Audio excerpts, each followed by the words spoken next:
শেখ হাসিনা আল্লামা সাঈদী সাহেবকে ইনজেকশনের মাধ্যমে শেষ নিঃশ্বাস ত্যাগ করেছে। কথা বলেন।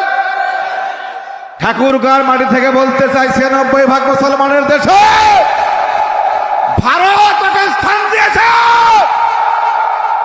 ভারত থেকে নিয়ে আসতে হবে। মির্জা ফখরুল সাহেব, আপনাকে দায়িত্ব দেই, আর দায়িত্ব দিচ্ছে আমার ডাক্তার শফিকুর রহমান, আর একজন হলো বর্তমান সরকার, কি নাম, ডক্টর ইউনূস খান। তিনজনের উপর আমার দায়িত্ব। আলটিমেটাম ৫৬ ঘন্টার মধ্যে এই দুষ্ট মহিলাকে নিয়ে এসে ফাঁসির মঞ্চে দাঁড়াতে হবে। এর পক্ষে কে কে দু হাত উঠিয়ে দেখা।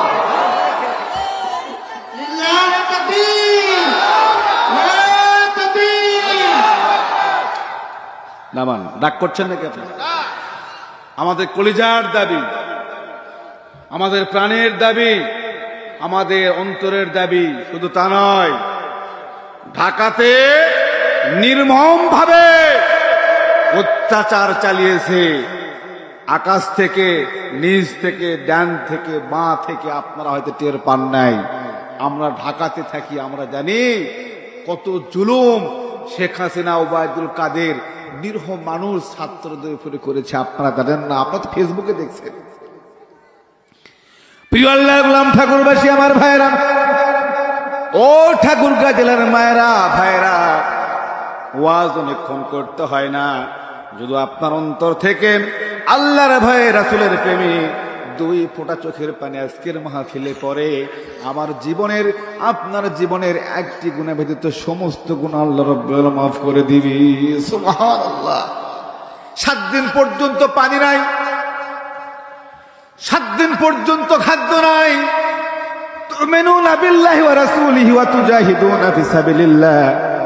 আল্লাহ রাস্তার জন্য ঢাকাতে গিয়েছিল, অধিকাংশ যুবকগুলো আর বাড়িতে আসতে পারে না। আগামী ২০ বছর এই দেশটা পিছনে গেল। আমার দেশের দামাল সন্তানেরা, আমাদের কলিজার টুকরা সন্তানগুলোকে আওয়ামী লীগ নামে যে শয়তান একটা দল ছিল, এই ১৬ বছরে যা করেছে তার চেয়ে বেশি এই ৫ তারিখের আগ পর্যন্ত করেছে। কথা বলেন ঠিক কিনা?